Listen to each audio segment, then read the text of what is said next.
जय Hind dear student, how are you dear student. आज के वीडियो में हम लोग जानेंगे विश्व का भूगोल। यह लेसन 1 है जिसमें हम लोग पढ़ेंगे वर्ल्ड जियोग्राफी के बारे में। तो शुरू करते हैं। जैसे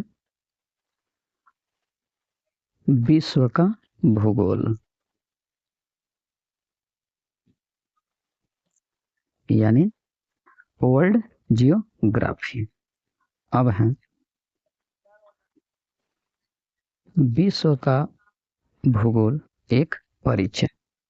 हमारा टॉपिक है विश्व का भूगोल एक परिचय यानी world geography and introduction.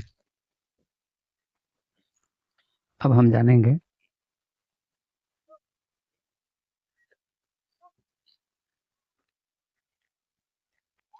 English में भूगोल को जियोग्राफी कहते हैं, जो लैटिन भाषा के दो शब्दों जियो यानी पृथ्वी तथा ग्राफी यानी वर्ण अर्थात पृथ्वी का वर्ण से बना है। यानी कहने का अर्थ यह है कि इंग्लिश में हम भूगोल को जियोग्राफी कहते हैं, जो लैटिन भाषा के दो शब्दों जियो एंड ग्राफी से बना है। जियो का अर्थ है पृथ्वी, जबकि ग्राफी का अर्थ है वर्णन करना यानी पृथ्वी का वर्णन। अब हम लोग जानेंगे इसके नेक्स्ट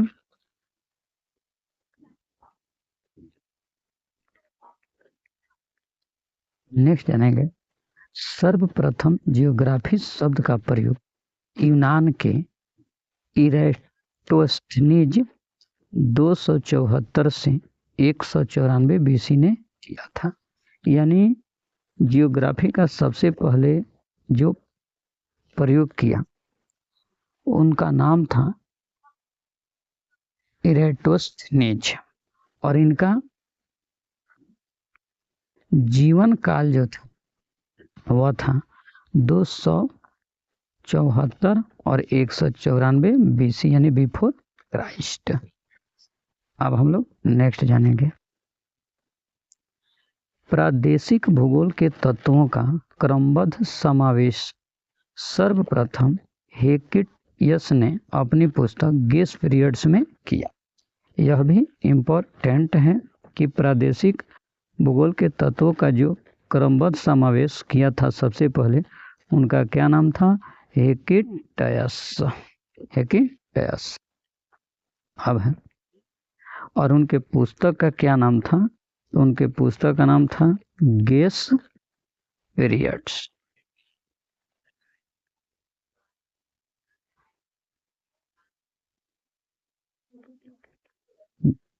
अब है आधुनिक काल में भूगोल को एक स्वतंत्र विषय के रूप में मान्यता 19वीं सदी में मिली।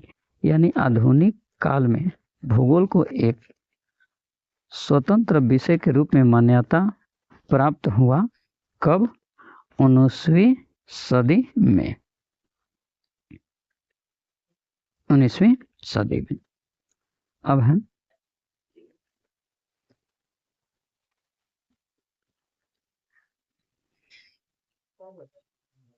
प्रसिद्ध ग्रीक विद्वान पाइथागोरस ने बताया कि पृथ्वी चपटी है। यानी पृथ्वी चपटी है। इसको बनाने वाले जो विद्वान थे वह थे पाइथागोरस। यानी पाइथागोरस ग्रीक के रहने वाले थे और उन्होंने ही बताया था कि पृथ्वी चपटी है। अब कोपरनिकस ने बताया कि सूर्य सौर मंडल के केंद्र में है और सभी ग्रह इसके इर्द गिर्द चक्कर लगाते हैं। अब एक विद्वान हैं निकोलस कोपरनिकस, इन्होंने बताया कि सूर्य सौर मंडल के केंद्र में स्थित हैं और सभी ग्रह जो हैं इनके चारों ओर चक्कर लगाते हैं। तो ये भी बहुत इम्पोर्टेंट है। यानी कोपरनिकस, निकोलस कोपरनिकस इनका पूरा नाम था। और इन्होंने बताया था कि सूर्य जो है सौर मंडल के केंद्र में है और सभी ग्रह इनके इर्द गिर्द चक्कर लगाते हैं। अब टॉपिक है दूरबीन के आविष्कार। गैलीलियो ने भी कोपरनिकस के सिद्धांत की पुष्टि की। अब जब गैलीलियो ने दूरबीन का आविष्कार किया और उन्होंने इसके बारे में जांच पड़ताल की, तो उन्होंने ही कहा कि सूर्य जो है सौर मंडल के केंद्र में है और सभी ग्रह इसके चारों ओर चक्कर लगाते हैं। यानी दूरबीन के माध्यम से गैलीलियो ने कोपरनिकस के सिद्धांत की पुष्टि कर दी। तो यहाँ टॉपिक है कि दूरबीन का आविष्कार किन्होंने किया? गैलीलियो ने किया। अब हम जानेंगे केपलर ने बताया कि सभी ग्रह सूर्य के चारों ओर अंडाकार चक्र में परिक्रिया करते हैं। अब आ गए केपलर। इन्होंने बताया कि जो भी ग्रह हैं वो सूर्य के चारों ओर अंडाकार चक्र यानी इलिप्टिकल ऑर्बिट में घूम रहे। नेक्स्ट जानेंगे शनि के चारों ओर वलयों यानी रिंग्स की उपस्थिति के विषय में क्रिश्चियन हाइगेन द्वारा जानकारी दी गई। अब हैं विद्वान क्रिश्चियन हाइगेन। इन्होंने बताया कि शनि के चारों ओर जो वलय है, रिंग हैं, इनके बारे में जानकारी दिया था किसने? क्रिश्चियन हाइगेन ने। ये भी इम्पोर्टेंट है कि क्रिश्चियन हाइगेन ने ही शनि के चारों ओर वलयों यानी रिंग्स की उपस्थिति का वर्णन किया या जानकारी दिया। अब जानेंगे निहारिका यानी नेबुला के आकार एवं यूरेनस ग्रह की खोज हर्शचेल ने की। अब हम जानेंगे हर्शचेल के द्वारा निहारिका नेबुला के आकार या यूरेनस ग्रह की खोज की गई। अब है नेपच्यून ग्रह 1846 ईस्वी में आडमस एवं ली वेरियर द्वारा खोजा गया। यानी नेपच्यून ग्रह को किसने खोजा? 1846 ईस्वी में आडम्स एवं ली वेरियर ने। अब हम जानेंगे डेफिनेशन ऑफ जियोग्राफी यानी भूगोल की परिभाषा।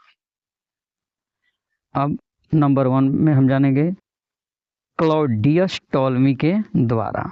तो क्लॉडियस टॉलमी जो हैं, इनके अनुसार भूगोल पृथ्वी की झलक को स्वर्ग में दिखने वाला विज्ञान है।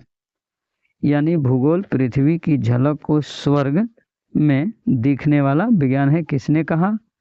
Claudius Ptolemy. ये स्वर्ग है, स्वर्ग। 2 नंबर पे है एस्ट्रैबो। एस्ट्रैबो ने बताया भूगोल एक ऐसा स्वतंत्र विषय है जिसका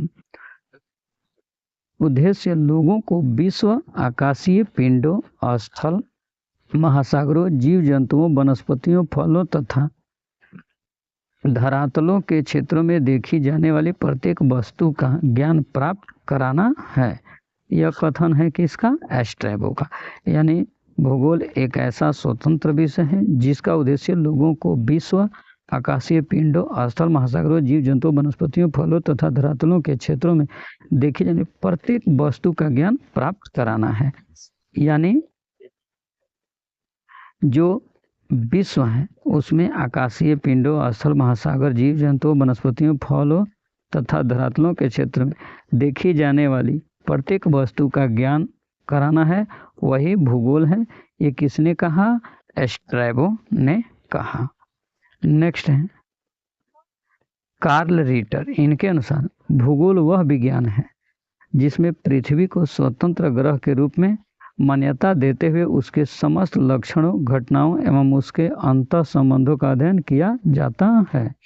यानी जिसमें पृथ्वी को स्वतंत्र ग्रह के रूप में माना गया है, वह किन्होंने माना है? कार्ल रिटर ने भूगोल सब्जेक्ट में। अब हम जानेंगे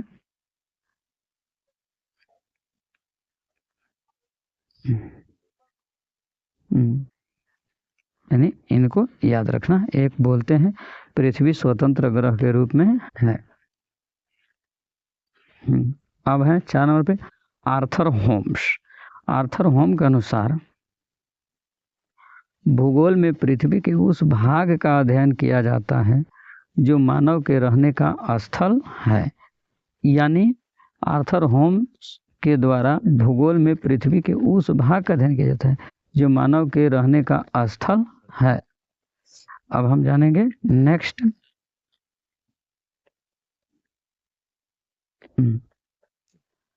भूगोल की शाखाएं, ब्रांचेज ऑफ जियोग्राफी। अब यहाँ हम देखते हैं भूगोल की 2 प्रमुख शाखाएं हैं। कौन कौन है? एक है भौतिक भूगोल, दूसरा है मानव भूगोल। अब हम जानेंगे भौतिक भूगोल के अंतर्गत। तो भौतिक भूगोल के अंदर भू आकृति, जलवायु, जल, मृदा, वनस्पति आते हैं। और भू आकृति के अंतर्गत जलस्थ आ जाते हैं, हिम नदी आ जाते हैं, तटीय आ जाते हैं। अब है मानव भूगोल। तो मानव भूगोल को आर्थिक, सांस्कृतिक, सामाजिक भागों में बांटा गया है। और आर्थिक को कृषि, यातायात, औद्योगिक में बांटा गया है। अब नेक्स्ट जानेंगे महत्वपूर्ण प्रश्न और उनके उत्तर। अब प्रश्न क्या है? आधुनिक भूगोल का पिता। आधुनिक भूगोल का पिता या भूगोल का पिता इटेरोस्थनीज। अब है भूगोल को एक अलग अध्ययन शास्त्र के रूप में स्थापित करने का श्रेय हिपार्कस को जाता है। यानी भूगोल को एक अलग अध्ययन शास्त्र के रूप में स्थापित करने का श्रेय जाता है हिपार्कस को। अब है ग्रहों के संबंध में सर्वप्रथम जानकारी प्रदान की जो उसके गति से जुड़े हो। यानी ग्रहों के गति के संबंध में सबसे पहले किन्होंने जानकारी दी? तो ये जानकारी देने वाले हैं टॉलमी। अब है पृथ्वी अपनी अक्ष पर घूमती है, किन्होंने बताया? इसका आंसर होगा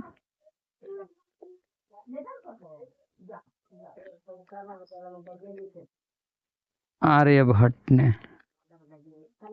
भू आकृति विज्ञान का प्रतिपादन किया। अब भू आकृति विज्ञान का प्रतिपादन किसने किया था? तो एक ये थे पेसेल ने। अब है गणितीय भूगोल का प्रारंभकर्ता कौन थे? ये थे वेल्स। कौन थे? वेल्स। अब भूगोल को मानव पारिस्थितिकी के रूप में परिभाषित करने वाला विद्वान थे H.H. बैरोज ने। H.H. बैरोज ने। तो डियर गाइज, आज की वीडियो आपको कैसी लगी आप कमेंट में ज़रूर बताएं। इसके बाद से हम लोग मिलेंगे नेक्स्ट वीडियो में। तब तक के लिए जय हिंद, जय भारत, थैंक यू।